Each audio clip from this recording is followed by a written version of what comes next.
এই মিয়া ফাইজলামি করেন। আপনার আইনমন্ত্রী বানানো হয়েছে কি আপনার খালি দায় অস্বীকার করবার জন্য? আপনাদেরকে যখন আমরা গিয়ে বলি যে এই খুনিদেরকে কারা ছাড়াইলো, আপনি হাসতে হাসতে বলেন যে বাবা এটা কেমন কথা, এর দায়িত্ব তো আমার না।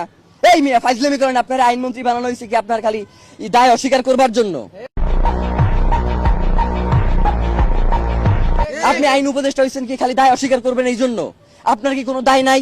ফাইজলামি করেন মিয়া, বুইরা ভাম কোথার জানো ফাইজলামি করতে আসেন, মানে সারাক্ষণ খালি ভেটকাইতে আছেন। আপনাকে কি পদত্যাগ মানে হচ্ছে আপনি কোনো কিছু পারতেছেন না, আস্তে কইরা চুপচাপ চলে যাবেন, এই জন্য কি আপনার ষড়যন্ত্র উপদেষ্টা বানানো হয়েছে? ওই জায়গা দিয়ে আপনি লড়তে পারবেন না। আপনার পুরো এই ঘটনার সাথে কারা কারা জড়িত এইটা নিশ্চিত কইরা আপনি এইখান থেকে যাইবেন, এর আগে আপনি কোনো জায়গায় যাইতে পারবেন না। মানে হইলো যাইয়া আপনি যাবেন, কোনো সমস্যা নাই, তার আগে বলবেন যে আপনারা কে বাধা দিছে এই দায়িত্ব পালন করতে, আপনি কার কার জন্য এই দায়িত্ব পালন করতে পারেন নাই, কে এই খুনের তদন্ত করতে আপনারা বাধা দিছে, সব কথা বইলা দিয়া এরপর আপনি যাইতে হইবে, এছাড়া আপনার যাওয়ারও কোনো সুযোগ নাই।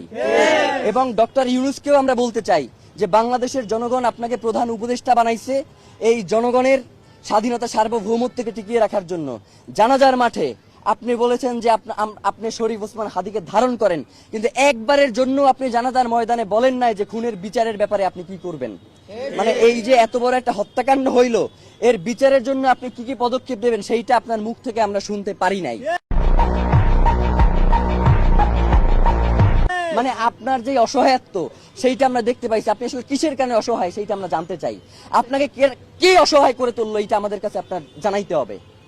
মানে এইটা না জানাইয়া তড়িঘড়ি করে নির্বাচন দিয়ে এরপর আপনি চলে যাবেন, এইটা হবে না।